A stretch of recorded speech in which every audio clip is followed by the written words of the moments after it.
Well, it's like any place. It goes both ways. There's a lot of people that are happy that they're there to do a lot of the jobs.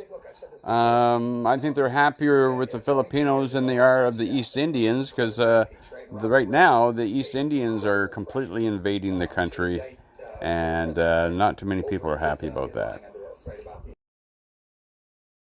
There's parts of Canada that have had Filipinos in it since World War II, since after the war, when they started coming over to work in the textile industry. There's over 1 million Filipinos in one city of Winnipeg, Manitoba.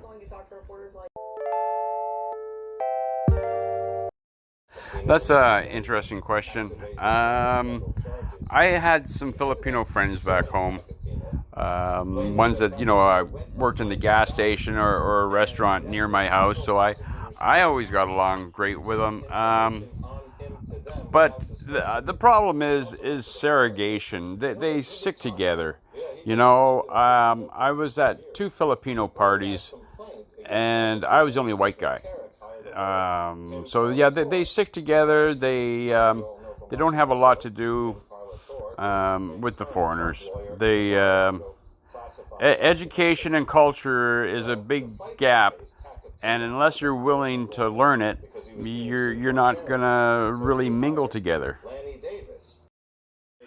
And a lot of times, sadly, the Filipinos are thought of as gold diggers, and actually, I seen it with my own eyes. That being true, how girls were married and about to divorce, and yeah, just so they could get their green card and get money, right? They got married for 3 years and they're going to divorce the guys, and it's you got to be very careful.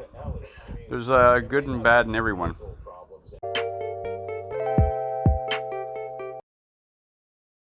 As in language, well, if Filipinos, if they're educated, they speak English, and only the educated ones get into the other country. Some feel offended when they hear them speak their own language. I've heard about that, and I've heard Filipinos complain about that, getting shit from customers when they hear them talk Tagalog or something. But you know what? That's going to be in every country you go to. It doesn't matter where. You'll see tons of that kind of stuff on YouTube where foreigners are getting shit for speaking their language. But now, unless you mean differences just in we were raised different, my biggest complaint with the people here is a lack of manners and a lack of respect. And that would show once you got to another country, when you're dealing with locals.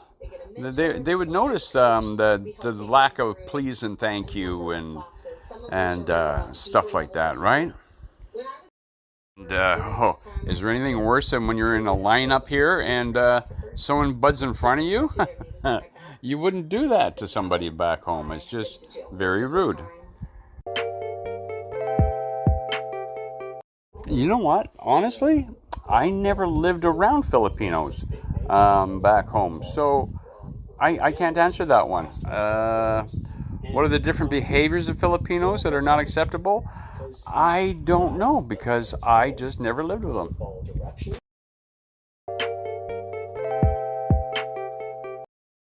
Well, I think every country has the same similarities, Everybody wants to be happy and have money and giving their family a good, healthy life. We're all the same when it comes to those to the ground root beliefs, right? The only thing with Filipinos is Filipinos want to stay poor. If you were born poor, you will always be poor. Even though you're educated, you're going to give all your money away and stay poor. Food and heat. And okok. Oh my God, I never seen okok till I came here. Yuck.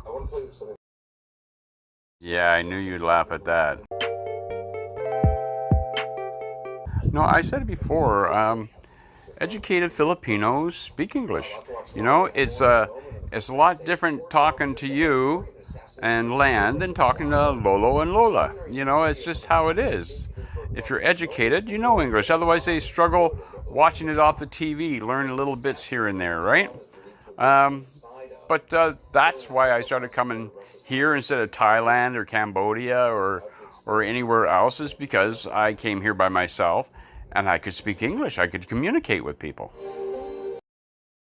English is the main reason foreigners came here. And that's always the way it's been, and it's the way it will be.